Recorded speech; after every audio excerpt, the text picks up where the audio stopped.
Hello everyone, hope so you not doing well.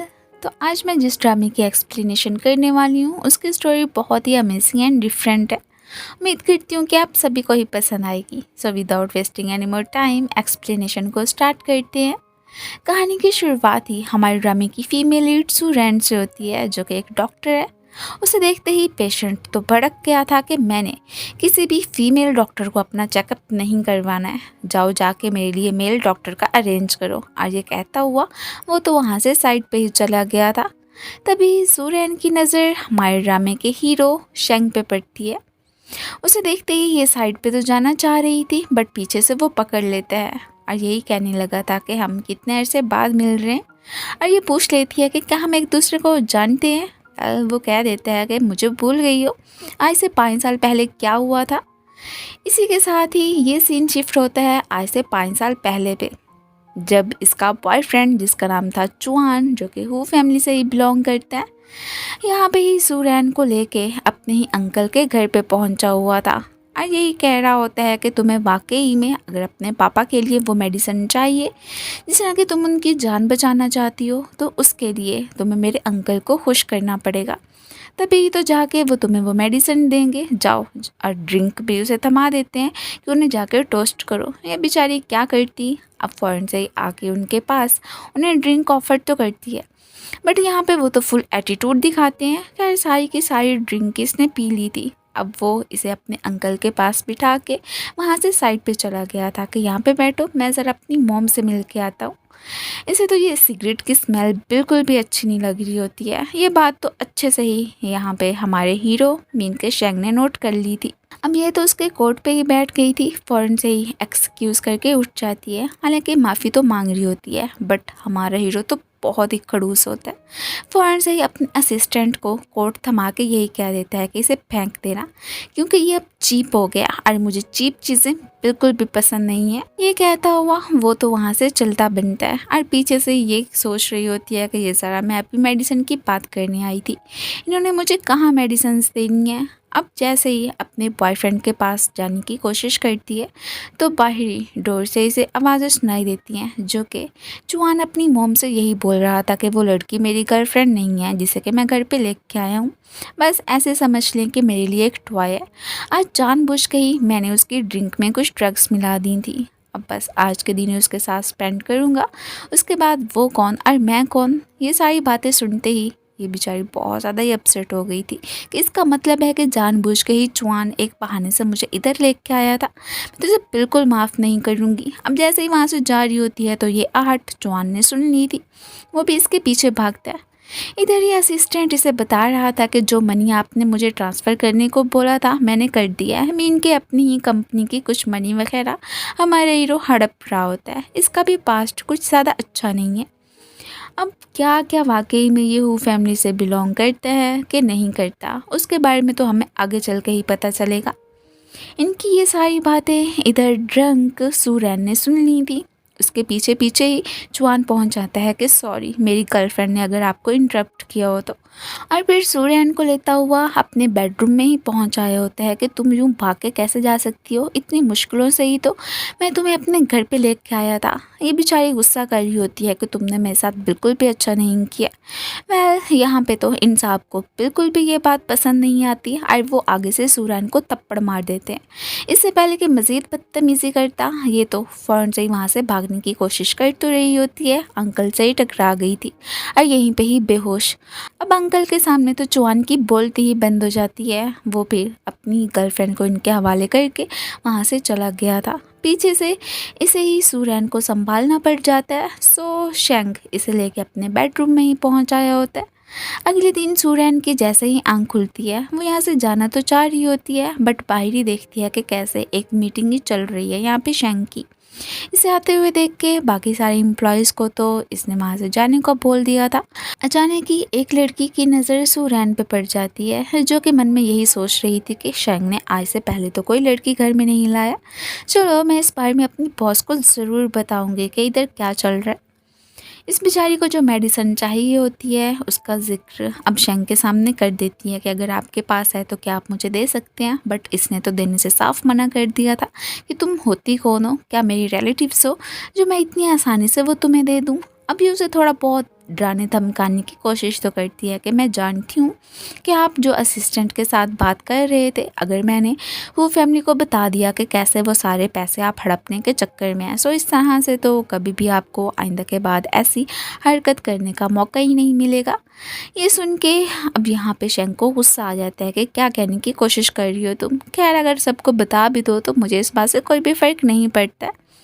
तुम्हें medicine तो मेरे हाथों से मिलने वाली नहीं है। ये सुन के अब थोड़ी बहुत ही सूर्यन अपसेट हो गई थी कि मैं अपने पापा का ट्रीटमेंट कैसे करवाऊंगी। अगले ही सीन में इसे हॉस्पिटल में ही बैठे हुए दिखाया जाता है। बहुत सोचने समझने के बाद भी इसने फाइनली वो मेडिसिन, चलो अगर शेंग के हाथों नहीं तो किसी और के हाथों ही लेने का फ़ैसला कर लिया था कि उसके लिए चाहे मुझे अपनी बॉडी ही क्यों ना सेल करनी पड़े, मैं हर मुमकिन कोशिश करूँगी। ऐसे ही इस दुनिया में सिर्फ़ और सिर्फ मेरे पापा ही हैं जिन्होंने कि मुझे पाल पोस के बड़ा किया। अगर मैं उनकी खातिर यही नहीं कर सकती हूँ तो मेरा ज़िंदा रहने का भी क्या फ़ायदा। वैसे ही सूर्यन की फैमिली बैंकक्रप्ट होकर रह चुकी थी, इसके पास कुछ ज़्यादा पैसे ही नहीं होते। अब इधर ये असिस्टेंट की भी एंट्री हो गई थी जो कि यहाँ पे अपने बॉस से यही कह रहा होता है कि अगर वाकई में आप जेंग लड़की से बिजनेस मैरिज नहीं करना चाहते हैं जो कि इसके पापा करवाना चाहते थे, तो उसके लिए आपको अपनी लाइफ में किसी और लड़की को ही लाना पड़ेगा। वैसे ही कॉन्ट्रैक्टेड गर्लफ्रेंड बना के रख लेना, जब आपका दिल भर जाएगा सो जाहिर सी बात है उसे अपनी लाइफ से फिर निकाल देना। ये भी अब सोचने लगा था कि क्या सच में जेंग से पीछा छुड़ाने के लिए मुझे ऐसा ही करना पड़ेगा। अभी असिस्टेंट को बाहर निकलने का कहता ही है कि तभी ही इसकी गाड़ी में जो कि ये कोई और आदमी समझ गई आके बैठ गई होती है। अब जैसे इसकी नज़र अंकल पे पड़ती है तो फ़ौरन से खुद को कवर करने लगी थी कि सॉरी शायद मुझे कोई मिस्टेक हो गई है। फिर अंकल तो यही कह रहे होते हैं कि तुम्हारे फेस पे डिसअपॉइंटमेंट क्यों हो गई है, मीन के जिस लड़के को तुम यहाँ पे देखना चाहती थी वो मैं नहीं हूँ इसलिए। सूरैन तो मन में यही सोच के अब इसे किस कर लेती है कि वैसे भी मुझे मेडिसिन्स का तो कहीं ना कहीं से अरेंज करना ही है, सो अगर बॉडी सेल करनी है तो शेंग क्यों ना सही। जैसे ही वो इसे किस करती है तो यहाँ पे तो उसके इस बिहेवियर से शेंग तो एकदम सरप्राइज ही रह गया था। वेल दोनों ही इंटीमेट हो जाते हैं। अब उसके भी जज्बात जाग गए थे। अगर जेंग से पीछा छुड़ाना था तो इसके लिए उसे अपनी कोई गर्लफ्रेंड तो बनानी ही होती है। अब नेक्स्ट सीन में दोनों को घर पे ही दिखाया जाता है। अब ये तो यही कह रही होती है कि जब तक आप मुझे वो मेडिसिन्स नहीं देंगे मेरे पापा के लिए तब तक तो मैं यहाँ पे आपके साथ नाइट स्पेंड नहीं कर सकती हूँ। अब ये कह देते हैं कि ठीक है तुम्हें वो मेडिसिन चाहिए मैं दे दूँगा, और बस यहीं पे ही दोनों इंटीमेट हो जाते हैं एंड साथ में ही रोमांटिक सी नाइट स्पेंड करते हैं। अगले दिन जैसे ही शेंग की आँख खुली थी वो फ़ौरन से इसे मेडिसिन्स पकड़ा देता है और ये भी कहने लगा था कि वैसे रात वाली तुम्हारी परफॉर्मेंस से मैं इतना सेटिस्फाई नहीं हुआ हूँ, हो सकता है कि नेक्स्ट डे फिर हमारी कभी मुलाकात हो जाए। अब दोबारा से जब मेरे साथ सोओगी ना तो फिर तुम्हें और मेडिसिन्स दे दूँगा। खैर ये तो वो बस ऐसे ही जानबूझ के ही बोल रहा था और फिर बस ऐसे ही स्माइल करता हुआ वहाँ से साइड पे चला जाता है।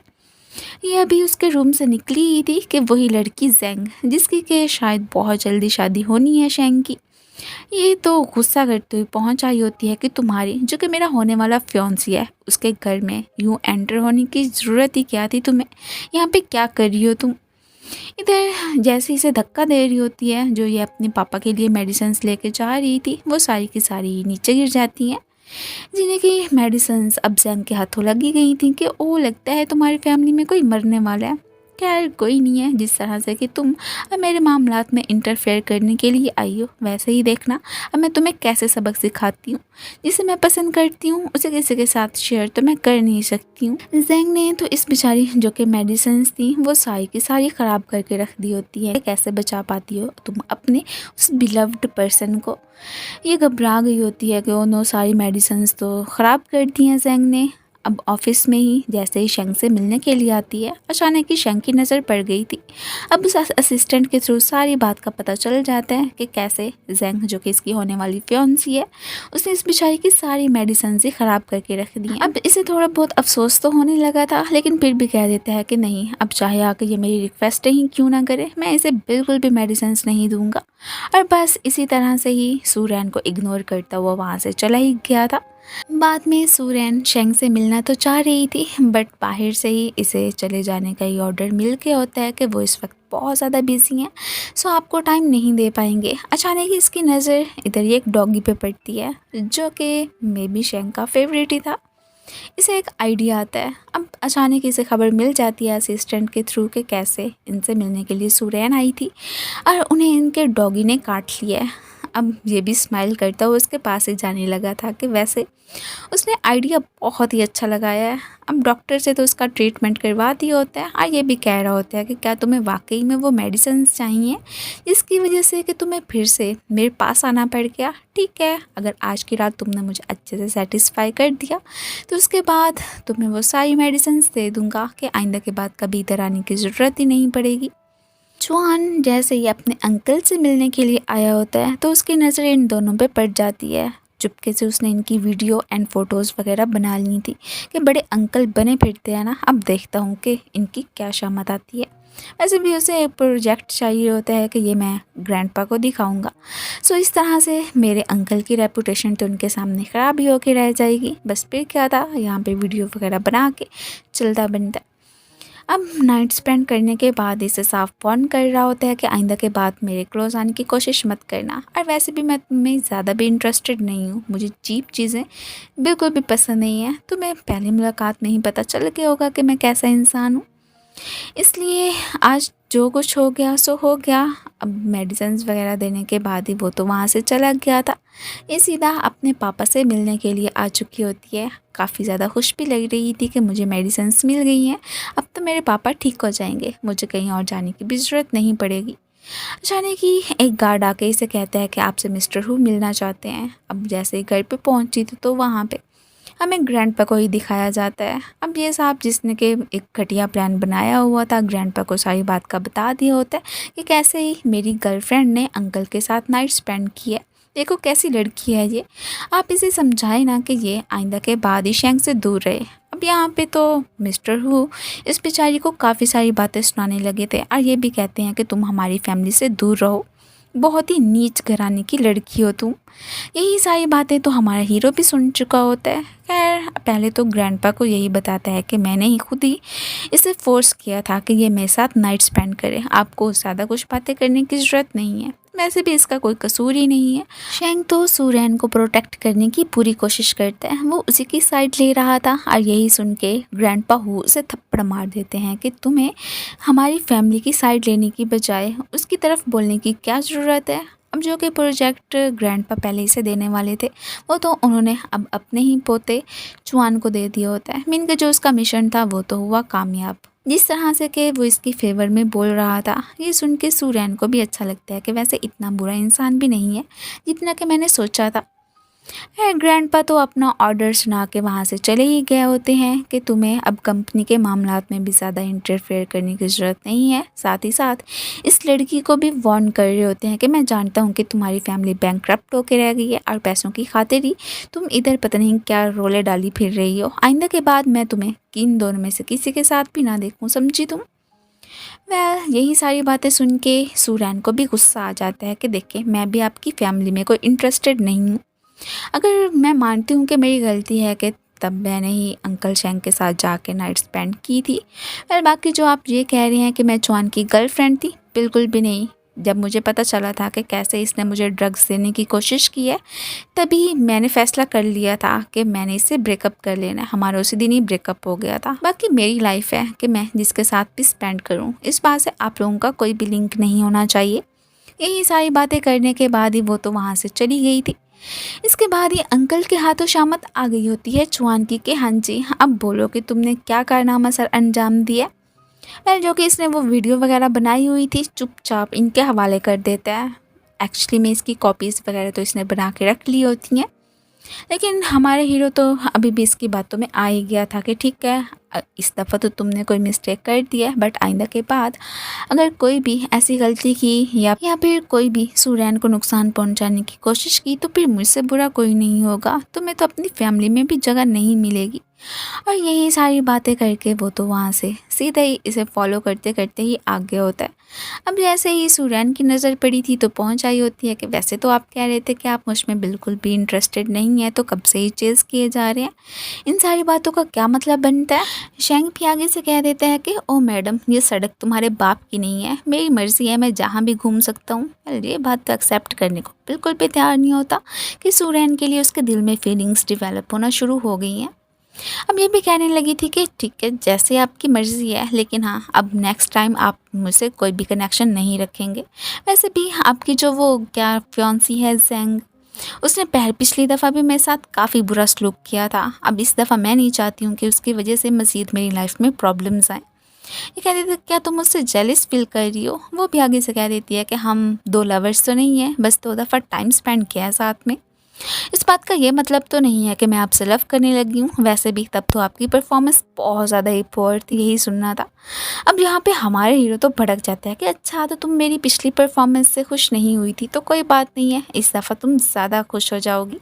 अब इसे पकड़ के फोर्सफुली किस भी करने लगा था। अचानक ही इसकी तबीयत ख़राब होने लग जाती है। अब वो समझ रहा होता है कि कहीं ये प्रेग्नेंट तो नहीं है, इसका चेकअप कराने के लिए आ गया था, बट आगे से डॉक्टर कह देती हैं कि नहीं, ये प्रेग्नेंट नहीं है। रिपोर्ट्स लेके जैसे ही वहाँ से जा रहे होते हैं तो इन पे ज़ेंग की नज़र पड़ गई थी। वो अपनी मम्मी का जो चेकअप करा के गई थी, उन्हीं की ही कुछ रिपोर्ट्स वगैरह ही लेने के लिए पहुँची होती है। अब डॉक्टर से मिस्टेक हो गई होती है, जो कि इसकी मम्मी की रिपोर्ट्स थी वो उसने सूरैन को दे दी थी। एक्चुअली में वो तो प्रेग्नेंट थी। यही सुनना था। ज़ेंग का तो अब गुस्से के मारे बुरा हाल हो जाता है कि अच्छा, तो इसका मतलब है कि वो लड़की अब मुझसे मेरा होने वाला हस्बैंड छीनना चाहती है। उसे तो मैं बिल्कुल माफ़ नहीं करूँगी। फिलहाल तो डॉक्टर से इसने सूरैन की रिपोर्ट्स ले ली थी कि मैं घर जा रही हूँ, उसे पकड़ा दूँगी, वैसे भी मेरी फ्रेंड ही है। एक्चुअली में ये रिपोर्ट्स उसने कहाँ उसे पकड़ानी थी, यहीं पे ही फेंक देती है। अब जैसे ही शेंग इसे घर पे ड्रॉप करने के लिए आया था तो इसकी बेस्टी की नज़र पड़ गई थी। अब उसने सूरैन को तो घेरे में ही ले लिया होता है कि शेंग, कहीं तुम्हारा बॉयफ्रेंड तो नहीं है? क्या तुम्हें पता है कि वो कितना ज़्यादा डेंजरस है?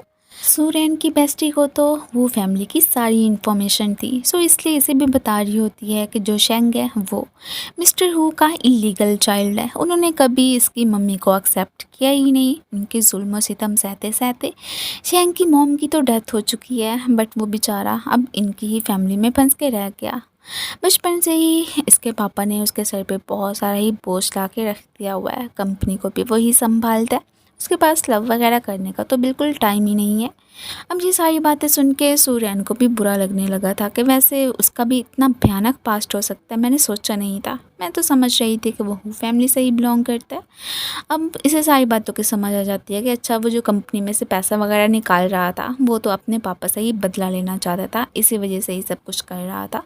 तो उन्हें खबर भी नहीं होगी और चुपके चुपके से ही अपना काम भी निपटाता रहेगा। खैर, इसने तो बस ऐसे ही खामा में धमकी दे दी थी तब कि मैं तुम्हारी जो भी ये सारी बातें हैं मिस्टर हु को बता दूंगी, बट एक्चुअली में इसने अपने वो जो पहले आइडिया बनाया था उस पर गिव अप कर दिया होता है कि नहीं, शेंग जैसा भी है मुझे यूँ उसकी पोल नहीं खोलनी चाहिए। कम से कम उसने मिस्टर हु के सामने मुझे प्रोटेक्ट तो किया था। शेंग ने तो अपनी फीलिंग्स कन्फेस करने का फुल प्लान बना लिया होता है कि अब जब मेरी मुलाकात होगी तो मैं उसे बता दूंगा कि मैं सूरैन को पसंद करने लगा हूँ। अचानक ही असिस्टेंट आके ये खबर देते हैं कि कुछ प्रॉब्लम्स वगैरह हो गई हैं जो हमारी अब्रॉड में कंपनी थी, सो सारे मामलात को हैंडल करने के लिए आपको हमारे साथ जाना ही पड़ेगा। अब ये सोच लेते हैं कि ठीक है, मैं अपने लव की कन्फेशन वहाँ से आके कर दूँगा, एक हफ्ते के लिए ही तो जा रहा हूँ। दूसरी तरफ ही हमें ज़ेंग अचुआन को ही दिखाया जाता है। वो तो इसे खुद के साथ कोऑपरेट करने को ही बोलने लगी थी कि मैं जानती हूँ कि तुम्हारे अपने अंकल के साथ मामलात अच्छे नहीं चल रहे हैं, सो अगर तुम मेरे साथ डील कर लो तो इस तरह से वो जो लड़की है सूरैन, वो भी हमारे हर रास्ते से हट जाएगी और तुम्हें भी तुम्हारा प्रोजेक्ट मिल जाएगा। सो क्या बात है, वो तो फ़ौरन से ही मान गया होता है। वैसे भी उसे अपने अंकल से सारी चीज़ें ही लेने का बड़ा शौक़ होता है। अब्रॉड जाने से पहले ये मिलने के लिए पहुंचा होता है सूरैन के पास, सारी बात का बता देता है और ये भी कहने लगा था कि मैं जब अब्रॉड से वापस आऊँगा तुम्हें बहुत ही इंपॉर्टेंट बात बतानी है, फिर बता दूँगा। अब यही सारे कुछ बातें करने के बाद ही वो तो वहाँ से चला गया था। अब इसकी बेस्टी ने तो देख लिया होता है कि ये क्या, मैंने तो मना किया था सूरैन को कि इस बंदे से दूर रहना, ज़रूर इनके बीच कुछ ना कुछ तो चल रहा है। नेक्स्ट ही हॉस्पिटल में ही इसे दिखाया जाता है। ये तो काफ़ी ज़्यादा खुश थी कि मेरे पापा ठीक हो रहे हैं। अब तभी सूरैन की लाइफ को ख़राब करने के लिए ज़ैंग की एंट्री हो जाती है, जो कि आते ही इसके पापा को बताने लगी थी कि आपको ठीक करने के लिए कैसे आपकी बेटी ने अपनी बॉडी को सेल कर दिया है। देखो, इसकी तो अब कोई भी इज्जत नहीं रही है। यही सुनते ही अब इसके पापा तो उसे थप्पड़ मार देते हैं कि मेरी बेटी के खिलाफ ये सारी बातें करने की तुम्हारी हिम्मत भी कैसे हुई। तुम्हें मुँह संभाल के बात करनी चाहिए, जो कि मेरी बेटी इनोसेंट है और तुम उसके बारे में ऐसी बातें कर रही हो। अब अचानक कि ज़ैंग के पास जो पिक्चर्स वगैरह थी इसे चुआन नहीं दी होती हैं, वो सबके सामने ही फैला के रख देती है कि ये देखिए अपनी बेटी के करतूत, कैसे ही इसने अपना फिजिकल कांटेक्ट बना के रखा हुआ है माफिया बॉस के साथ। तभी तो ये उनसे मेडिसिन्स ले पाई थी। यही सब कुछ देखना था। यहाँ पे सूरैन के पापा की अचानक की कंडीशन ख़राब हो जाती है और ख़ुद पे ही ब्लेम करने लगे थे कि अगर मैं बीमार ना होता या मेरी हालत ये ना होती तो इस तरह से मेरी बेटी को कभी भी ये सब कुछ ना करना पड़ता। उसे मेरी वजह से ही ये सब बर्दाश्त करना पड़ गया और यहीं पे अचानक ही उनकी डेथ हो गई थी। ये तो काफ़ी ज़्यादा इमोशनल हो जाती है। अब नेक्स्ट सीन में ही सूरैन को अपने पापा की ग्रेव पे ही बैठे हुए दिखाया जाता है और तभी ज़ैंग की एंट्री हो गई थी। इस बेचारी को तो सुकून का सांस भी नहीं लेने देती है। अब जैसे ये पहुंची थी तो ये भी उस पर गुस्सा करने लगी थी कि मेरे पापा की डेथ तुम्हारी वजह से ही हुई है, आखिर को तुम मेरे पीछे क्यों पड़ गई हो हाथ धो के। ये मैडम भी अब कहाँ, इन्हें तो गिल्ट ज़रा भी नहीं होता है कि कैसे इसकी वजह से एक बंदा मर गया। ना ना, उल्टा यही कह रही होती है कि पहले तो मैंने तुम्हारे पापा को छीना है, अब इस बच्चे की बारी है। और यही कहते हुए इसने अपनी टांग इसके पेट पे मारना शुरू कर दी थी। वो बेचारी चीखती चिल्लाती रह जाती है कि मेरे साथ ऐसा सलूक मत करो, बट ना, वो कहाँ रुकने वाली थी। उल्टा ये भी कह रही होती है कि शैंग को तो वैसे भी बच्चे पसंद नहीं हैं। अब ये सारी बातें कहने के बाद वो मैडम तो वहाँ से चली गई थी। सूरैन का मिसकैरेज हो गया था। अब ये मन में यही सोच रही होती है कि कहीं इस सब के पीछे शैंग का हाथ तो नहीं है, क्योंकि उसे बेबीज़ पसंद नहीं है और ऊपर से उस दिन मैं और वही तो थे। कहीं उसने चुपके से हमारी वीडियो तो नहीं बना ली थी कि बाद में खामखा में ही मुझे ब्लैकमेल करेगा। अब इसे क्या पता कि ये किया धरा तो चुआन का ही है। उसने चुपके से इनकी वीडियोस बना ली थी और यही सारी बातें सोचते सोचते ये बेहोश हो गई थी। और फिर इसी के साथ ही हमें प्रेजेंट का सीन दिखाया जाता है। अब 5 साल बाद ये लोग मिल रहे थे। ये अपनी स्टडीज़ कंप्लीट करने के लिए अब्रॉड चली गई थी, वहाँ से वापस आई, डॉक्टर बन गई। इतने अरसे में इसने कोई भी शैंग से कांटेक्ट करने की भी कोशिश नहीं की थी, लेकिन देखो आज कोइंसिडेंटली दोनों की मुलाकात हो ही गई।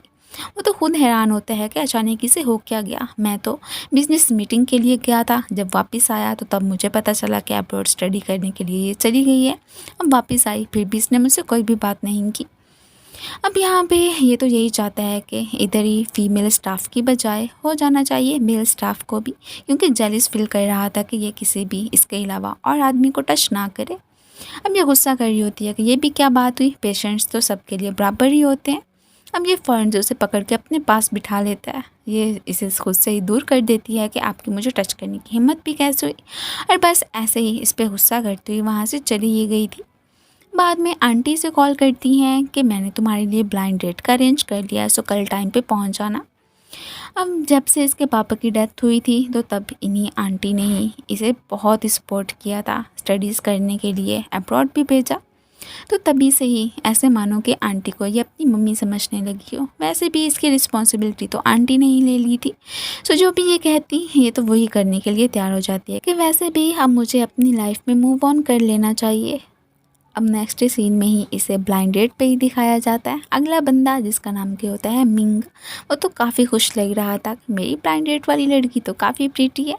और यहीं पे ही शैंग की भी एंट्री हो गई थी। वो भी बिजनेस मीटिंग के लिए ही आया होता है। अब जैसे उसकी नज़र पड़ती है कि कैसे ये ब्लाइंड डेट पे आई हुई है, अब तो उसका जेलिसी के मारे और ज़्यादा बुरा हाल हो जाता है। अब सारे लोग ही तो मिस्टर शैंग को जानते होते हैं, इसलिए इन्होंने खुशी के मारे ही इन्हें अपने साथ खाने पर इन्वाइट कर लिया था। अब वो फ़ौरन से ही हाँ कर देता है, कैसे मना करता, क्योंकि वो इसके साथ टाइम जो स्पेंड करना चाहता था। अब यहाँ पे बातों ही बातों में थोड़ी बहुत नोक झोंक तो होती ही रहती है शैंग और सूरैन के बीच में। इस तरह से आंटी और बाकी सबको इतना तो पता चल गया होता है कि ये दोनों पहले भी मिले हुए हैं। फ़ौरन से आगे फिर इसे पकड़ लेता है कि क्या मैं तुम्हारे लिए काफ़ी नहीं था कि तुम किसी और लड़के के पीछे इधर भी चली आई। और वैसे भी मैंने तो उन सब लोगों को बता दिया है कि तुम मेरी गर्लफ्रेंड हो और मेरे साथ नाइट भी स्पेंड किया हुआ है तुमने। ये सुन के अब इसे गुस्सा आ जाता है कि क्यों मेरी लाइफ को बर्बाद करने के चक्कर में पड़े हुए हो। अगर वाकई में तुम्हें मेरी बॉडी चाहिए तो ले लो, लेकिन प्लीज़ अब मेरी लाइफ में मज़ीद इंटरफेयर करना बंद कर दो। वो फ़ौरन से इसे रोक देते हैं कि ये क्या करने की कोशिश कर रही हो तुम। अब ये उसे बता देती है कि कैसे इसके पापा की डेथ जैंग की वजह से हुई थी। अब वो कह देता है अब ये प्रेग्नेंट थी, इस बारे में शैंग को बिल्कुल भी नहीं पता होता है क्योंकि किसी ने उसे बताया ही नहीं। अभी भी फ़िलहाल तो अपने पापा की डेथ के बारे में सारी जो भी कैसे इसका ये इंसिडेंट हुआ था उस बारे में ही बता देती है। ये सुन के अब शेंग भी कह देता है कि हाँ, जब मैं अब्रॉड से वापस आया था अपनी मीटिंग ख़त्म करके तो मुझे सारी बातों का पता चल गया था कि कैसे जैंग ने तुम्हारे साथ सलूक किया और उसके साथ तो चुआन भी मिल गया था। वैसे भी अब तुम उन्हें लेके ज़्यादा टेंशन मत लो, मैंने तो उन्हें इतना अच्छा खासा सबक सिखाया है कि आइंदा के बाद तुम्हारा नाम लेते हुए भी वो डरेंगे, तुम्हें कोई भी नुकसान पहुंचाने का सोच भी नहीं सकते हैं।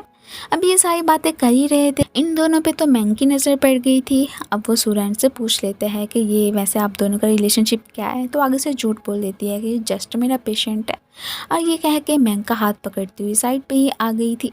यहाँ पे उसकी बातों के थ्रू से पता चल जाता है कि बस ऐसे ही खामखा में शेंग मुझसे झूठ बोल रहा था, हम दोनों साथ में सोए हैं इस बारे में तो उसने इनकी फैमिली से तो बिल्कुल जिक्र किया ही नहीं है।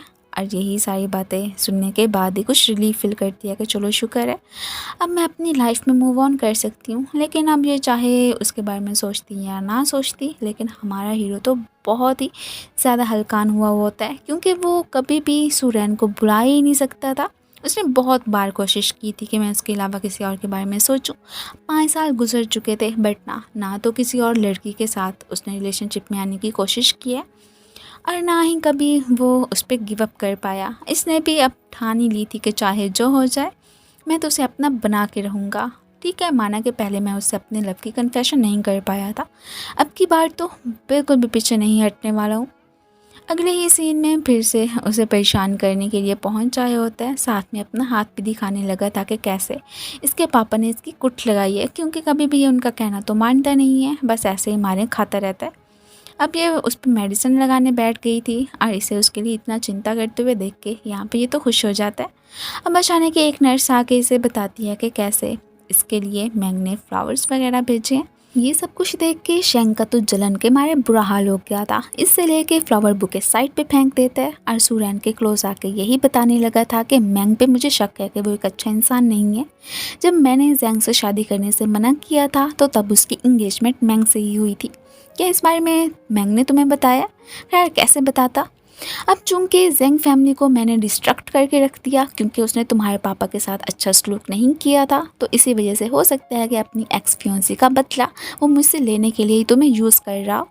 ये सारी बातें सुनते ही साफ मना कर देती है कि बिल्कुल भी नहीं, और वैसे भी मुझे तो काफ़ी ज़्यादा शरीफ इंसान लगता है वो, और तुम उसके खिलाफ ऐसी कैसे बातें कर सकते हो। अब ये भी चला जाता है कि ठीक है, अगर मेरी बातों पर यकीन नहीं करना है तो मत करो, मैंने तो जो तुम्हें बताना था बता दिया।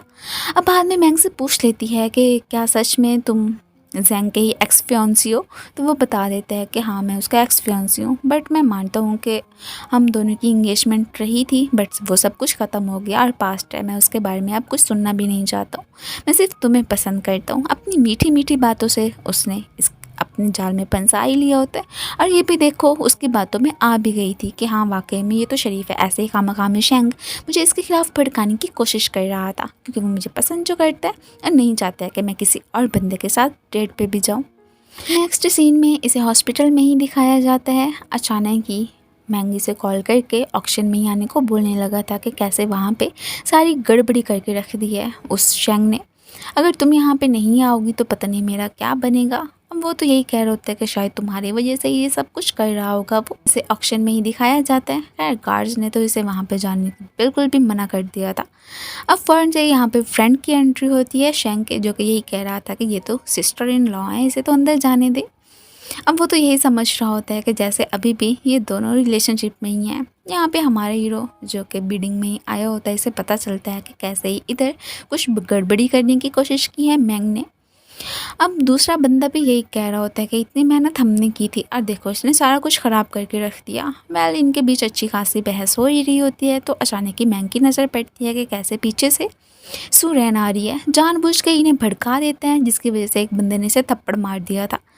और यही सब कुछ देखते देखते ही ऊपर से फिर सुरैन भी गुस्सा करती हुई पहुंच आई होती है और उसके सामने मासूम बनने का नाटक करने लगता है कि कैसे देखो, मैं यहाँ पे काम की बात कर रहा था और ये लोग मुझे बुली कर रहे हैं। अब ये सारा किया धरा तो सुरैन को शंक का ही लग रहा होता है। उसने तो इधर उसे थप्पड़ ही मार दिया था कि मेरी जान क्यों नहीं छोड़ देते हो तुम, और वैसे भी ये बेचारा जो कि मेरे साथ डेट पे जा रहा है, इसे ही बुली कर रही हो ना इसी वजह से कि क्योंकि ये मुझे पसंद करता है, पता नहीं कब बाज आओगे तुम। हालांकि बाकी समझाने की कोशिश करते ही हैं कि इस सब में मिस्टर शेंग का कोई भी हाथ नहीं है। ये मना कर देती है, कुछ भी सुनने को तैयार नहीं थी और मैंग का हाथ पकड़ती हुई वहाँ से साइड पे। अब पीछे से इसका फ्रेंड बोल रहा होता है कि देखो कैसे ही वो, हालांकि उसे चोट नहीं लगी थी, फिर भी सुरैन के सामने सिंपैथी गेन करने के लिए कैसे प्रिटेंड कर रहा था कि बेचारे को तो बहुत ही ज़ख्म आ गया है, वैसे कभी तुम भी ट्राई करना, हो सकता है कि इस तरह से भाभी मान जाएंगी और उन्हें भी तुम्हारी चिंता होने लगेगी। और ये साफ मना कर देता है कि इतनी नीच हरकतें तो मैं बिल्कुल नहीं करूँगा, और वो भी किसी की सिंपैथी गेन करने के लिए। बाद में मैंग तो इसे यही कह रहा होता है कि देखो सुरैन, कहीं तुम्हारी वजह से जो हमारा प्रोजेक्ट चल रहा है मिस्टर शेंग के साथ वो कैंसिल ही ना कर दें, क्या तुम जाके हमारे लिए उनसे बात करोगी। ये तो फ़ौरन से कह देती है कि हाँ ठीक है, तुम टेंशन मत लो, मैं जाके खुद ही उससे बात कर लूँगी। अब नेक्स्ट डे इसे हमें शेंग के पास ही खड़े हुए दिखाया जाता है, जो कि यही कह रही थी कि देखो जो बिज़नेस के मामलात हैं उसमें ना मुझे मत लाओ। अब वैसे भी मैं जानती हूँ कि मैंग अच्छा इंसान है, सो इसके लिए बेहतर यही रहेगा कि आप दोनों जो भी कॉपरेशन वगैरह उसे कैंसिल मत करें। वो इसका हाथ पकड़ लेता है कि देखो मैं नहीं जानता हूँ कि मैंग ने तुम्हें किस बातों में फंसाया हुआ है, लेकिन वो एक अच्छा इंसान नहीं है, मुझे पता है, तुम उससे दूर रहो। और तभी अचानक ही इसे कॉल आ गई थी हॉस्पिटल से, एक इमरजेंसी हो गई थी। जल्दी में तो इसे कोई टैक्सी मिलने वाली नहीं होती है, तो तभी शेंग बोल देता है कि मैं तुम्हें ड्रॉप कर देता हूँ।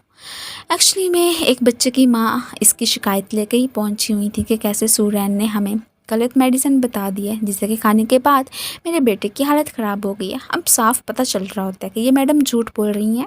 अब सच उगलवाने के लिए शेंग इस बच्चे से बोल पड़ता है कि यहाँ पे अगर तुमने झूठ बोला ना तो रात को पता नहीं कौन सी चुड़ैल आके तुम्हारी इस नाक को भी काट देगी और तुम्हारा बुरा हाल कर देगी। बेचारा बच्चा जो कि मासूम था वो तो काफ़ी ज़्यादा डर जाता है। अब उसके मुंह से निकल गया था कि एक्सपायरी डेट वाला केक खाने की वजह से उसकी तबीयत बिगड़ी थी, ना कि जो कि सुरैन ने मेडिसिन दी थी उसकी वजह से इसका ये हाल हुआ था। जिस तरह से कि वो इस बच्चे से प्यार से बात कर रही होती है, उसका ट्रीटमेंट करती है, इसे स्माइल करते हुए देख के हमारा हीरो भी मन में खुश हो रहा होता है और इसे एडमायर भी कर रहा था कि वाओ यार, इसे तो बच्चे कितने ज़्यादा पसंद है। तभी ही तो मैं कहूँ जब इन्हें ऐसे लगा था कि जैसे कि ये प्रेग्नेंट है, हालांकि वो थी ही सही लेकिन शेंग को नहीं पता ना।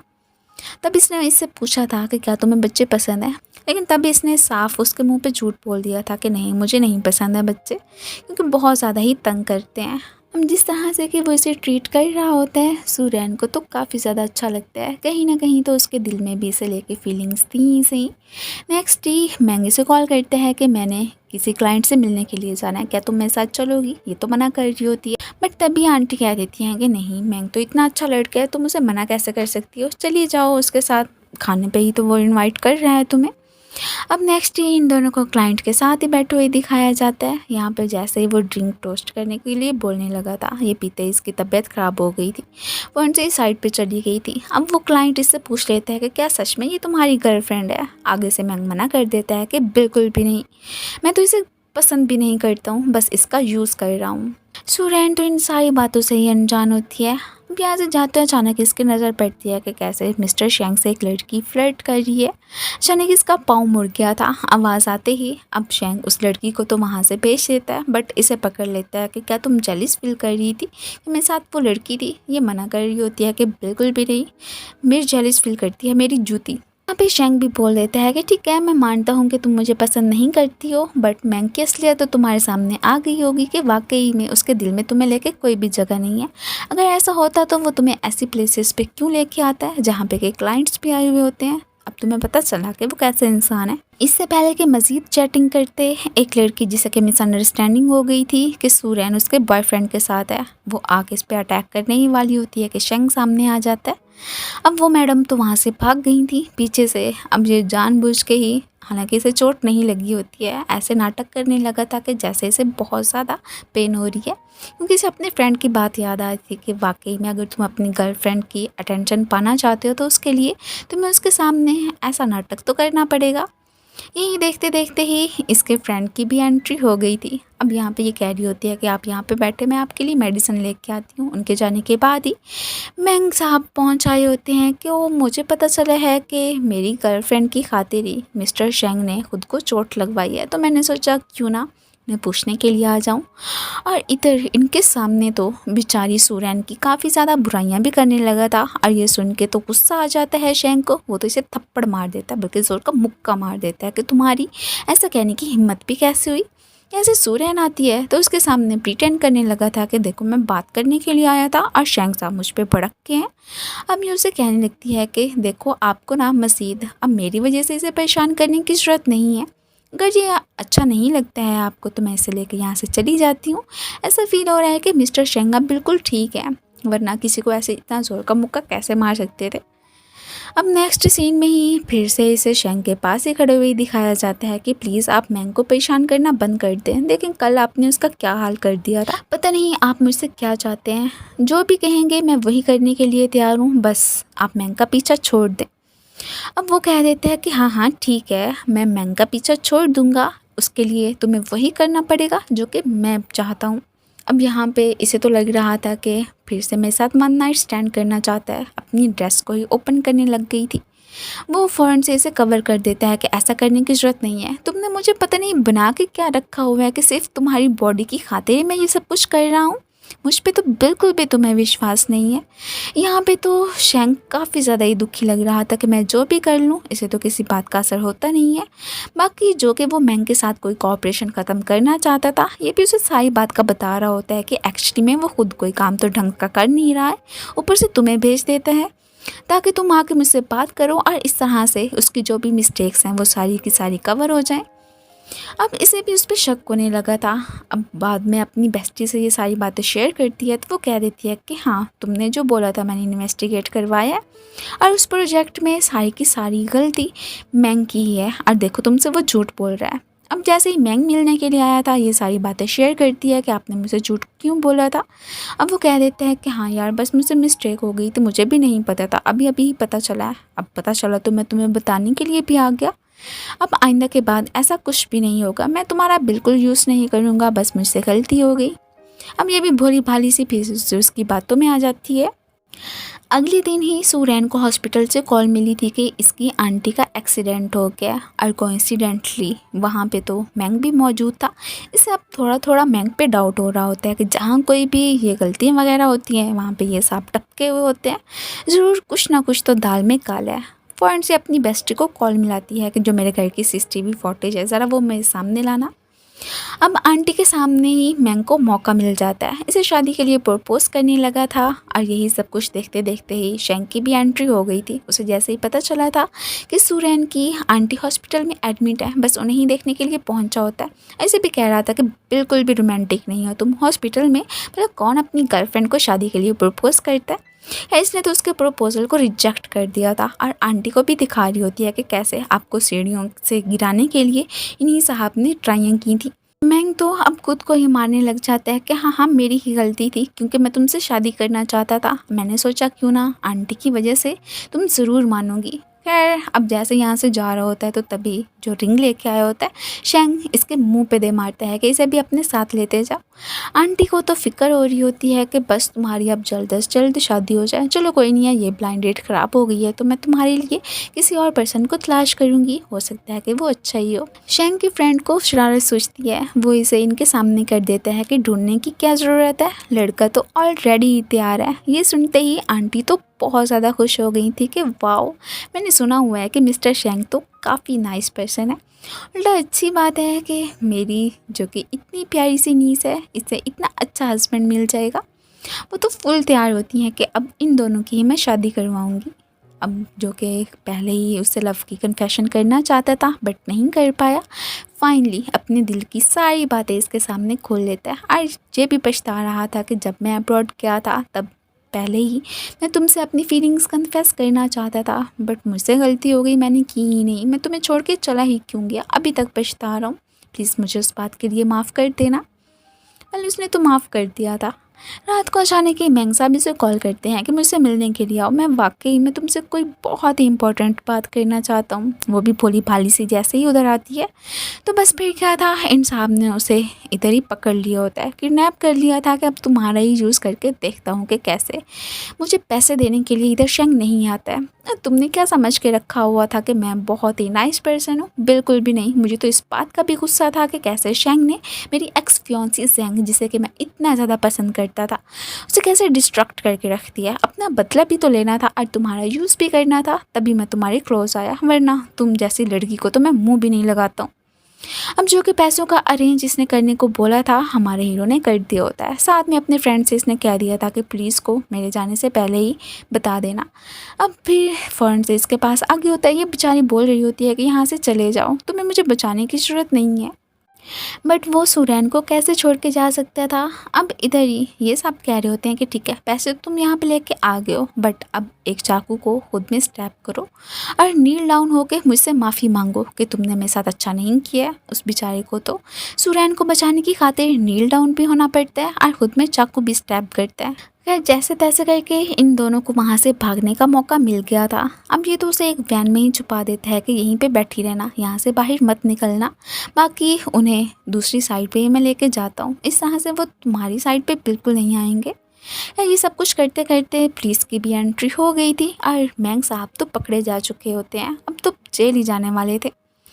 अब यहाँ पे ये बेचारी, इसको भी चोटें लगी ही होती हैं, लेकिन साथ ही साथ इसे खुद से ज़्यादा तो फिक्र होती है शेंग की। और यहाँ पे तो ये भी बोल देती है कि एक दफ़ा आप होश में आ जाएं, फिर मैं आपसे शादी कर लूँगी। मुझे ही पाने के लिए आपने कितनी ट्रबल्स को फेस किया। हॉस्पिटल में अब जैसे इसकी आँख खुली थी तो बस भागते हुई शेंग को ही देखने के लिए पहुँच आई होती है। आगे से मिस्टर हु खड़े होते हैं, इस बेचारी को खामा में काफ़ी सारी बातें ही सुना देते हैं कि तुम्हारी वजह से ही मेरे बेटे की ये हालत हुई है। देखो तुम्हारा ही यूज़ कर रहे हैं हमारे दुश्मन, अगर नेक्स्ट टाइम फिर से ऐसा हो गया तो मैं अपना बेटा कहाँ से लाऊंगा, जो कि हमारा कारोबार भी संभालता है।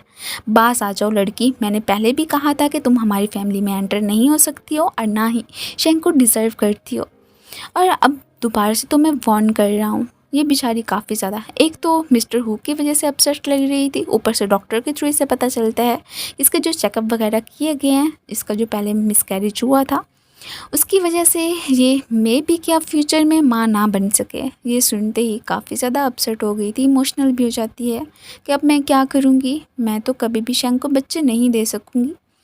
अब ये सारी बातें अभी शेंग को नहीं बताती, उसके लिए सूप लेके आई होती है कि ब्रेकअप की बात कर लेती है कि मैं तो कभी आपसे लव करती ही नहीं थी, और वो कह देता है कि नहीं, जो कि वैन में तुमने कहा था कि मैं बस ठीक हो जाऊँ मुझसे शादी करोगी, ये कह देती है कि मैं तो जस्ट मजाक कर रही थी।